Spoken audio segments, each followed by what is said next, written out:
আসসালামু আলাইকুম, কেমন আছেন সবাই? আলহামদুলিল্লাহ আমি ভালো আছি আল্লাহর রহমতে।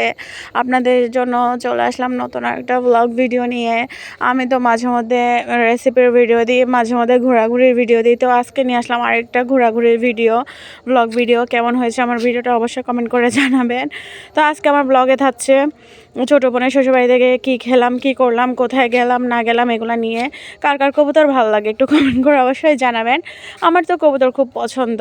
তো ছোটো বোনের শ্বশুরবাড়ি যাওয়ার পথে দেখেন প্রাকৃতিক দৃশ্যটা দেখাচ্ছিলাম। প্রকৃতির যতই দেখি তার সৌন্দর্য শেষ নাই, বুঝছেন।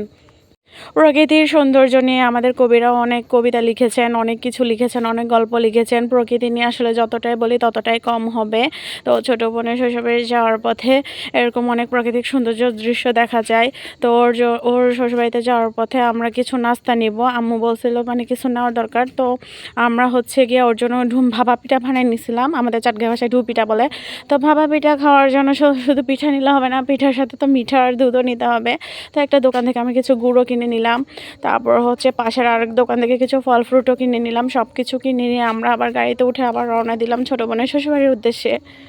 তো ছোটো বোনের শ্বশুরবাড়ি যাওয়ার পথে আসলে অনেক সুন্দর প্রকৃতি, মানে দেখে দেখে যাওয়া যায়। পরিবেশটা অনেক সুন্দর, খুব ভালো লাগে। চারপাশে সবুজ আর সবুজ গাছপালা, ব্রিজ, নদী, অনেক কিছুই দেখা যায়, যেগুলো আসলে উপভোগ করে যাচ্ছিলাম। সেই সাথে আমি একটু দুষ্টামিও করতেছিলাম আর কি। তো আমার ভিডিওগুলো আসলে কেমন লাগে অবশ্যই কমেন্ট করে আমাকে জানাবেন। আপনাদের মূল্যবান মন্তব্যটা অবশ্যই দিবেন। চেষ্টা করি আপনাদের সাথে মানে ভালো কিছু মুহূর্ত, সুন্দর কিছু ভিডিও শেয়ার করার জন্য। আপনারা অবশ্যই মানে আমার ভিডিওগুলো দেখবেন, ভালো না লাগলেও দেখবেন। দেখতে দেখতে এক সময় আমাকে ভালো লেগে যাবে, আমার ভিডিও ভালো লেগে যাবে। আপনাদের জন্য অবশ্যই এত কষ্ট করা, একটা ভিডিও বানাতে যে কতটা কষ্ট করতে হয় আপনারা তো তা ভালো করে জানেন। এগুলো হচ্ছে 2000-এর রাস্তা। আপনাদের সাথে কথা বলতে বলতে কিন্তু আমরা প্রায় কাছাকাছি চলে আসছি। আমি ভিডিওটা কিন্তু বেশি লং করি নাই, লং করলে প্রায় 15-16 মিনিটের মতো হয়ে যাবে। সেজন্য আমি ভিডিওটা ছোট ছোট করে নেওয়ার চেষ্টা করেছি। সো আপনাদের সাথে কথা বলতে বলতে প্রায় ওর বাড়ির কাছাকাছি চলে আসলাম। ওর বাড়িতে এসে আমরা মানে দেখলাম যে নাস্তা সব কিছু রেডি করে রাখলো। তো আমরা নাস্তা পানি খাইলাম। খাওয়ার পর দুপুরের দিকে আমাদের জন্য ভাতের আয়োজন করা হয়েছিল। তো আমরা সবাই ভাতের টেবিলে বসলাম, ওইটা আর নাই করলাম, স্কিপ করে গেলাম, একটু করে দেখালাম। তো ভাত টাত খাওয়া দাওয়া শেষে, দুপুরে খাওয়া দাওয়া শেষে একটু রেস্ট নিলাম। রেস্ট নেওয়ার পর আমরা আবার বেরিয়ে পড়লাম ঘোরাঘুরি করার জন্য। এর মাঝখানে আমার ছোট্ট কিউট বেবিটাকে দেখাই দেয়। এটা হচ্ছে আমার ছোট্ট মানে ছোট্ট কিউট বেবি। এগুলো হচ্ছে শিম বাগান। 2000-এ যত দূর চোখ যায় শুধু শিম আর শিমের বাগান। আমরা কিন্তু যাচ্ছিলাম হচ্ছে রেল স্টেশনে। রেল স্টেশনে যাওয়ার পথে এই বাগানগুলো পড়ে। এখানে স্কুল দেখা যাচ্ছে। তারপর একটু আগে একটা ছাতাঘর না কি ঘর দেখা গেছিলো, ওটাকে বলে ছাতাঘর বলে মনে হয় সম্ভবত। এই যে আপনাদের সাথে কথা বলতে বলতে আমরা রেল স্টেশনের কাছাকাছি চলে আসছি। এখন রেল স্টেশনে গিয়ে কিছুক্ষণ ভিডিও টিডিও করবো, যেগুলো আপনাদের সাথে আমি এখন শেয়ার করব ভিডিওগুলো। খুব সুন্দর না পরিবেশটা? দেখেন প্রকৃতিগুলো দেখতে কতটা সুন্দর লাগতেছে।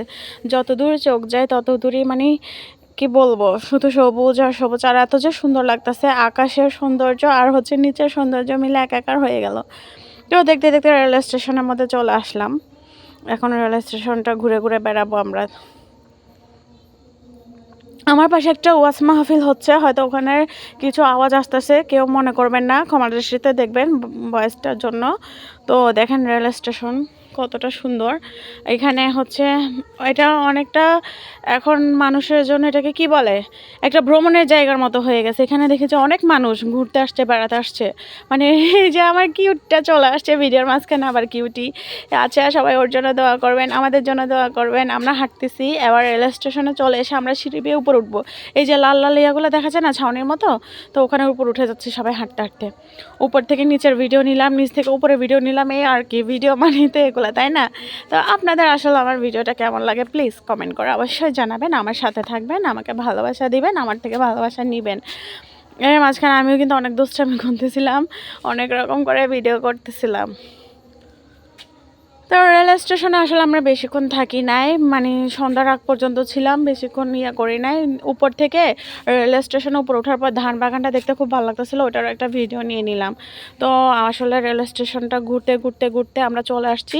এসে এসে আবার কবুতরগুলো ছবি নিয়ে নিছি, ভালো লাগতেছে তাই। এগুলো হচ্ছে দেখেন আমার ছোটো বোনের হাজব্যান্ডের বাগানের সবজি, ওর হাজব্যান্ড কিন্তু খুব ভালো বাগান করে। তো আমরা হচ্ছে ঘোরাঘুরি করার পর বাবার বাড়িতে ফেরার পালা, ফেরার সময় আমাদেরকে এই সবজিগুলো দিয়েছিল আমার ছোটো বোনের হাজব্যান্ড, মানে আমাদের দুলাভাই। এবার আমরা আমাদের বাড়িতে চলে আসতেছি, ঘোরাঘুরি শেষ, আমাদের ভ্রমণ শেষ। আমার এই ভ্রমণের ব্লগ ভিডিওটা কেমন লাগছে অবশ্যই কমেন্ট করে জানাবেন, আমার জন্য দোয়া করবেন। ভালো থাকবেন সবাই, আল্লাহ হাফেজ, আসসালামু আলাইকুম। দিও তোমার মালা খানি বাউলেরি মনটারে আমার ভিতর বাহিরে অন্তরে অন্তরে আছো তুমি হৃদয় জুড়ে ভাল